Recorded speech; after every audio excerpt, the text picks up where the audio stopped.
کیا اسلامک تاریخ میں ایسی کوئی مثال ہے جو یہ ثابت کر سکے کہ مسلمان امن پسند ہوتے ہیں؟ تاریخ بھری پڑی، کتنی مثالیں دوں، مثالوں کو ہم سن نہیں پائیں گے، اس لیے کہ مسلمان اپنی پروگرامنگ کہاں سے لیتے ہیں؟ قرآن اور صحیح حدیث سے۔ قرآن اور صحیح حدیث میں ہم کو یہ بتا دیا گیا کہ اللہ تعالیٰ رتی برابر بھی ظلم نہیں کرتے، اللہ تعالیٰ ظالمین کو پسند نہیں کرتے، جو ظلم کرے گا قیامت کے دن اندھیرا ہوگا، جو ایک معصوم کو مارے گا پورے انسانوں کو مارنے کا گناہ اسے لکھا جائے گا، جو کوئی بھی ذرہ برابر برائی کرے گا قیامت میں وہ دیکھ لے گا، جس کے نیکیوں کے پلڑے بھاری نہیں ہوں گے وہ کہاں جائے گا؟ جہنم میں جائے گا۔ تو کون مسلمان پسند کرے گا؟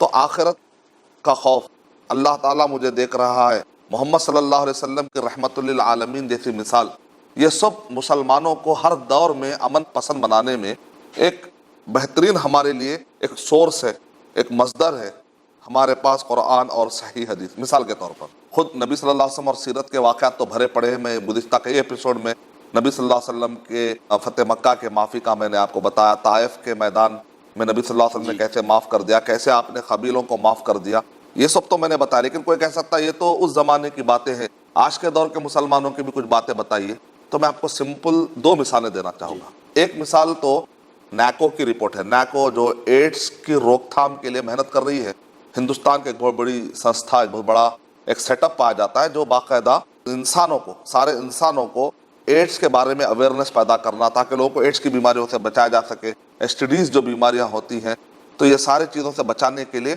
نیکو رات دن محنت کر رہی ہے۔ National AIDS control organisation. Yes NACO کے رپورٹ 2005، 2006، 2007، 2008 ان سب میں کیا لکھا ہوا؟ Eye opener, list affected community. اگر ایڈز سے سب سے کم تعداد میں اگر کوئی کمیونٹی افیکٹڈ ہے پوری دنیا کے اندر تو وہ ہے مسلمان۔ ماشاءاللہ۔ کیوں؟ آخر وجہ کیا ہے؟ ریزن کیا ہے؟ الحمدللہ مسلمان سب سے کم افیکٹڈ کمیونٹی کا لقب کس نے دیا؟ ایک نیوٹرل سورس جو نیکو ہے، کہا کہ مسلمان سب سے کم تعداد میں افیکٹ ہے، ان کو اثر پڑتا ہے۔ کیوں؟ اس کی وجہ کیا ہے؟ خود نیکو کے اندر یہ ڈسکشن میں آیا کہ ایسا کوئی پلیٹ فارم ہونا چاہیے جہاں پر ویکلی ونس انسانوں کو پروگرام کیا جائے کہ کیا چیز غلط ہے اور کیا چیز صحیح ہے، تاکہ اویئرنیس آئے۔ لیکن ایسا پلیٹ فارم جمع کرنے کے لیے بہت زیادہ خرچہ آئے گا، اس پر ڈسکشن ہو رہا تھا۔ تو وہاں پر ایک مسلمان نے فوراً کہا ہم جمعہ کو جمع ہوتے، ہم کو تو کوئی خرچہ نہیں آتا بلکہ فری میں جمع ہو جاتے۔ کیا بات ہے! پورے مسلمان دنیا میں جمعہ کی نماز اٹینڈ کرنا ہی کرنا ہے، خطبہ سننا ہی سننا ہے۔ ایک عام کمزور ایمان والا مسلمان بھی ساری نمازیں چھوڑ دے گا لیکن جمعہ نہیں چھوڑے گا، کیونکہ اس کے دماغ میں ہے کہ 3 مرتبہ سے بڑھ کے اگر جمعہ چھوڑے گا تو منافقت کا دھبا اس کے دل پہ لگ جائے گا۔ تو ایک مسلمان کو پسند نہیں ہے کہ وہ ایمان کو کسی بھی حالت میں چھوڑ دے، وہ عملی طور پہ کمزور ہے لیکن ایمان کا اتنا بھی کمزور نہیں ہے، تو وہ جمعہ کو آ ہی جاتا ہے۔ اس میں جو پروگرامنگ ہوتی ہے ویکلی، درس قرآن، درس حدیث، بیانات، اب آج کل تو واٹس ایپ، یوٹیوب، کہاں سے ٹی وی چینلز، ہر طرف سے کیا ہو رہی پروگرامنگ ہو رہی ہے۔ اس میں یہ نہیں بتایا جاتا کہ آپ اپنی انگلی کو ایسا کرو، آپ اپنے چہرے کو ایسا کرو، آپ اپنے پیر کو ایسا کرو، یعنی صرف جسم کی ہیلتھ نہیں بتائی جا رہی، اس میں انفارمیشن دی جا رہی ہے۔ یعنی انسان کا صرف فزیکل اس کے ہیلتھ کا خیال نہیں کیا جا رہا، اس کا جو اسپرچول ہیلتھ ہے، اس کی جو سوچ ہے، اس کی جو مائنڈ سیٹ ہے، اس کا جو پروگرامنگ ہے، ویسی باتیں قرآن اور صحیح حدیث کے اندر ہے۔ یہ کوئی کرتب والا دین نہیں ہے کہ اس کے اندر کچھ شو پٹ اپ کے چند چیزیں بتائی جا رہی ہے، کچھ ایکسرسائز بتائی جا رہی ہے، نہ اس کے اندر جینے کا طریقہ بتایا جا رہا، پوری زندگی بھر کے جینے کا طریقہ بتایا جاتا ہے۔ نتیجے میں اتنی پروگرامنگ ہوتی ہے کہ ایک بندہ کئی گناہوں سے بائی ڈیفالٹ اس لیے بچ جاتا ہے، اگر میں گناہ کروں گا اندھیرے میں زنا کروں گا، اگر میں یہ کروں گا تو مجھے قیامت میں حساب و کتاب دینا، نتیجے میں وہ کئی مرتبہ ارادہ کر کے بھی چھوڑ دیتا ہے۔ تو یہ کم ہونے کی وجہ کیا ہے؟ انڈلج ہوں گے تو ظاہر بات ہے برائیوں سے بچ جائیں گے۔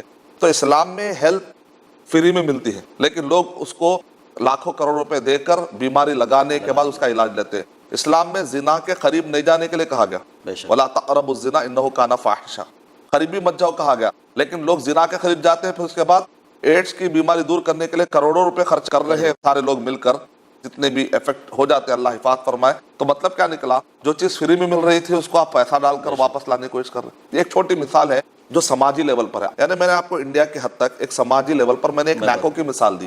عالمی اعتبار سے اگر میں اور ایک مثال دوں تو first world war, second world war میں 109 کنٹریز شریک تھے جی، اور اس میں مرنے والوں کی تعداد 7 کروڑ معصوم مارے گئے۔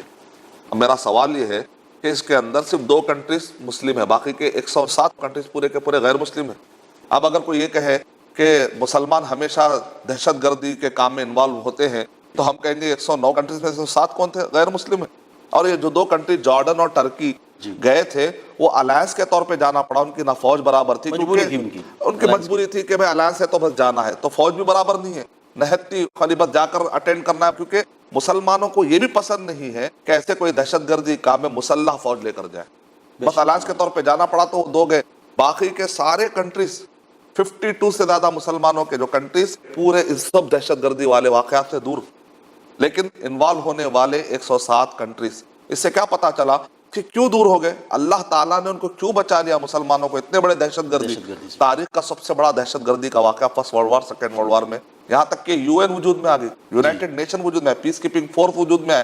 اس کا مطلب آپ نے Guinness book of world record میں بتایا گیا کہ تاریخ کا سب سے بڑا دہشت گردی والا واقعہ first world war, second world war ہے، اس میں مسلمانوں کا انوالومنٹ نہیں ہونا کیا ہمارے لیے مسلمانوں کے پیسفل ہونے کی دلیل نہیں ہے؟